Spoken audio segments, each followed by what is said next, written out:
नमस्कार मित्रांनो, आपलं पुन्हा एकदा स्वागत आहे महाराष्ट्र टीचिंग एक्झाम्स या आपल्या YouTube चॅनलमध्ये। आपल्याला माहिती आहे आपण 2025 TET एक्झाम साठी जी काही इंग्लिश सिरीज सुरू केली आहे त्या सिरीज मधला हा आहे पुढचा व्हिडिओ।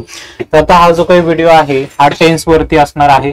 बघा, तुम्हाला 2016 च्या TET एक्झाम मध्ये प्रश्न विचारण्यात आलेला होता, choose the correct use of present perfect continuous tense of the given sentence. तुम्हाला एक सेंटेन्स देण्यात आलेलं होतं आणि या सेंटेन्सचं तुम्हाला प्रेझेंट परफेक्ट कंटिन्युअस टेन्स विचारण्यात आलेलं होतं। 2016 मध्ये प्रश्न विचारला, नंतरच्या काही TETs मध्ये टेन्स वरती प्रश्न आला नाही, पण कदाचित या वेळेस टेन्स वरती प्रश्न येऊ शकतो। त्याचप्रमाणे फाइंड द एरर मध्ये सुद्धा तुम्हाला जर टेन्सेस माहिती असेल तर त्याची मदत होते। हा प्रश्न कसा सोडवायचा यासाठी तुम्हाला प्रेझेंट परफेक्ट कंटिन्युअस टेन्सचा फॉर्म्युला माहिती हवा।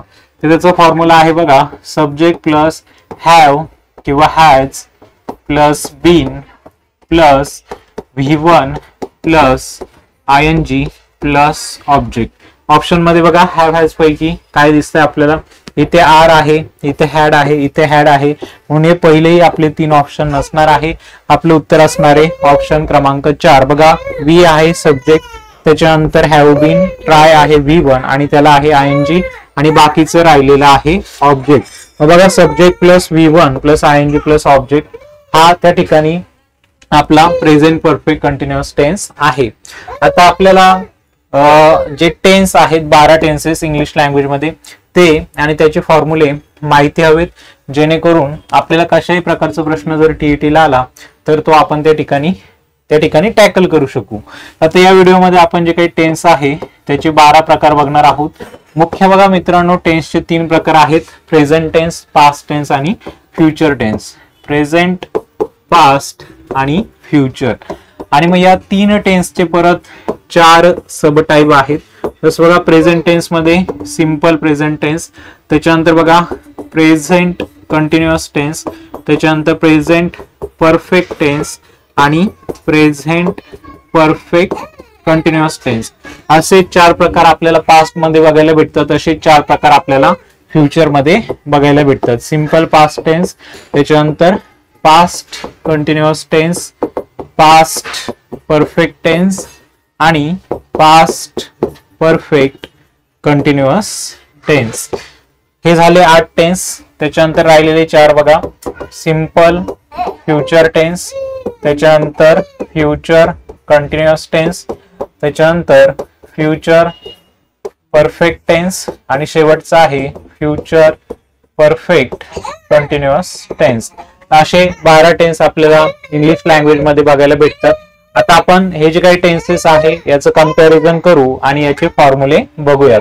आता आपण कंपॅरिझन करण्याचं एक रिझन असं आहे की आपल्याला इझिली ते जे काही टेन्स आहे ते कंपॅरिझन मुळे लक्षात ठेवता येतील।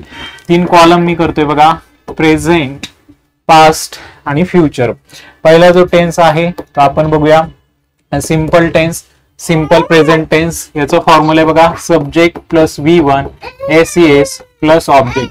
त्याच्यानंतर सिंपल पास्ट टेन्स फॉर्म्युला आहे subject plus V2 plus object आणि सिंपल फ्युचर टेन्स याचा फॉर्म्युला आहे सब्जेक्ट प्लस शाल किंवा will plus V1 plus object. आता हे आपण बघा, या ठिकाणी सब्जेक्ट आणि ऑब्जेक्ट ही रचना सेम असणार आहे, फक्त पास्ट टेन्स मध्ये आपण क्रियापदाचं दुसरं रूप वापरतो, प्रेझेंट टेन्स मध्ये क्रियापदाचं पहिलं रूप वापरतो आणि फ्युचर मध्ये क्रियापदाचं पहिलं रूप शाल किंवा विल नंतर आपण वापरतो।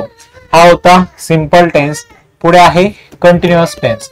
मग बघा, प्रेझेंट कंटिन्युअस टेन्स याचा फॉर्म्युला आहे सब्जेक्ट प्लस एम किंवा इज किंवा are plus V1 plus ING plus object.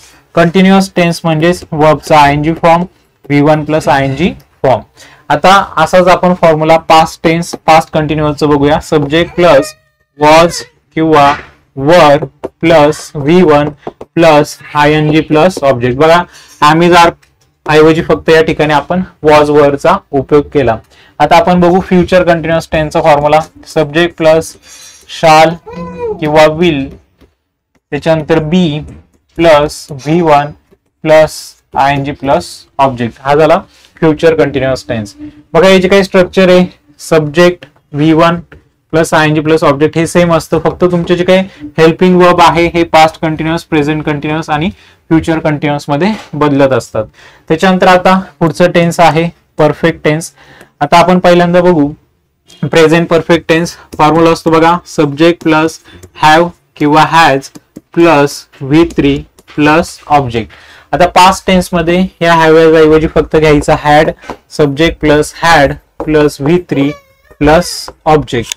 आणि जो काही आपला फ्युचर परफेक्ट टेन्स असणार आहे त्याचा फॉर्म्युला असणार आहे subject plus will have plus V3 plus object. अशा पद्धतीने आपले बघा हे 3 6 आणि हे 3 9 टेन्सेस झालेले आहेत. आता राहिले फक्त 3 टेन्सेस, ते असणार आहेत परफेक्ट कंटिन्युअस टेन्स.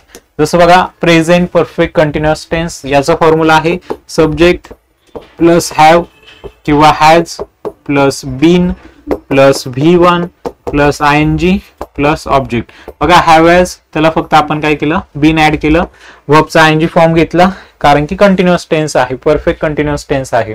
हा फॉर्म्युला बघितला आपण प्रेझेंट परफेक्ट कंटिन्युअस टेन्सचा. आता पास्ट परफेक्ट कंटिन्युअस टेन्स मध्ये या हॅव हॅज ऐवजी फक्त हॅड घ्यायचं. बघा subject plus had plus been plus V1 plus ING plus object. हा आपला फॉर्म्युला झाला पास्ट परफेक्ट कंटिन्युअस टेन्सचा. त्याचप्रमाणे बघा future perfect continuous tense, subject plus will have plus been plus V1 plus ING plus object. अशा पद्धतीने आपण 12 tense, त्यांची नावं आणि त्यांची फॉर्म्युले या व्हिडिओमध्ये बघितली. आता तुम्हाला TET एक्झाम मध्ये कुठलाही टेन्स दिला, तो जर कुठल्याही टेन्सचं वाक्य दिलं आणि ते जर तुम्हाला दुसऱ्या टेन्स मध्ये कन्वर्ट करायला लावलं, तुमचे जर हे 12 फॉर्म्युले पाठ असतील तर तुमचा तो 1 मार्क फिक्स होईल, तुम्हाला व्यवस्थित त्याचं उत्तर देता येईल. तर फॉर्म्युले वगैरे पाठ करा. पुढच्या एक्झाम्पल मध्ये, पुढच्या व्हिडिओमध्ये आपण याच्यावरचे त्या ठिकाणी प्रॅक्टिस साठी उदाहरणं बघणार आहोत. धन्यवाद मित्रांनो व्हिडिओ बघितल्याबद्दल. Bye bye, have a nice day, take care.